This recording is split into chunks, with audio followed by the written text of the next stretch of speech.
What's up guys, you're watching TUGGtv. It's a beautiful Saturday morning and I've got some bad news. With over 1 lakh confirmed cases and in excess of 5,000 deaths, the coronavirus is one among the most frightening pandemics the world has seen to date. And as we continue to battle this virus, its effects are spread far beyond just physical ailments really. I mean, it sort of brought the world to a standstill at this point. As you might have heard recently, in Bangalore, Karnataka, there is currently a lockdown going on as of, second week of March. It's sort of effective today from the 14th of March till the 22nd. And this lockdown is effective in a lot of places in the world as well. Businesses are at loss, the stock market is crashing. And of course, all this has affected one thing we love the most. That is our favorite bands touring.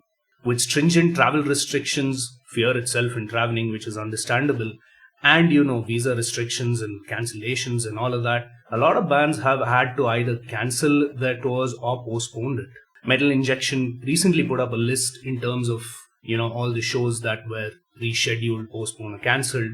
That list is linked in the description below if you want to check that out. And all these cancellations, of course, have eventually come to affect one of our country's most beloved open air festivals, which is Bangalore Open Air. Organizers recently put out a statement that's up here for you to see, and very briefly and professionally explaining the situation. What we've come to understand of it is that this is more so of a rescheduling of the show and not a cancellation. The details are linked in the description in case you're looking for more information on it. Organizers, in my opinion, have done the right thing. This is the right decision to make and the right call to put out, because come on man, visa restrictions and cancellation really isn't in their hands. And let's not forget, this is an open air concert and one has to go ahead and take some preemptive steps, because there is going to be a lot of contact, especially in a live concert, in the mosh pit and all of that.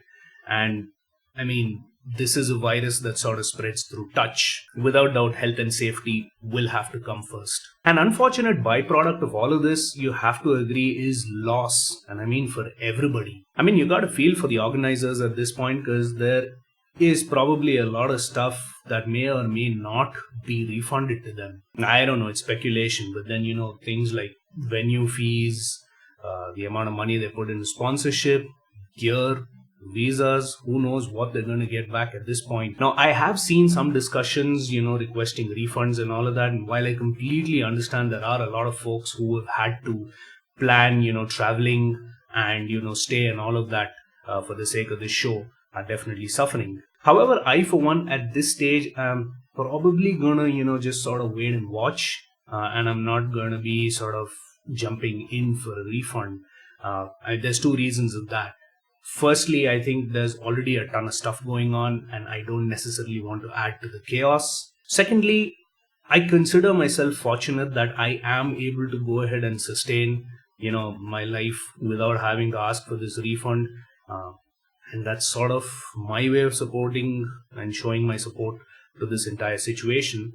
So I guess if you're someone like me who's fortunate enough to go ahead and go on without a refund and probably wait for the rescheduling, it's probably the best thing to do, because you're really reducing, Then again, that's just what I would do. What you do is completely your choice. But little things go a long way, and if there's a little thing we can do to support this little haven of metal music we have of us, why not? Now, I also understand things like the pre-party and the metal battle have also been affected. I think at this point, the organizers unfortunately are having to go through the demos to take a decision. But come on, man, you can't blame them. What are you going to do in this kind of situation? No doubt it sucks not just for organizers, but for the band, for the fans, everybody. At this point, all I can say is it really is nobody's fault.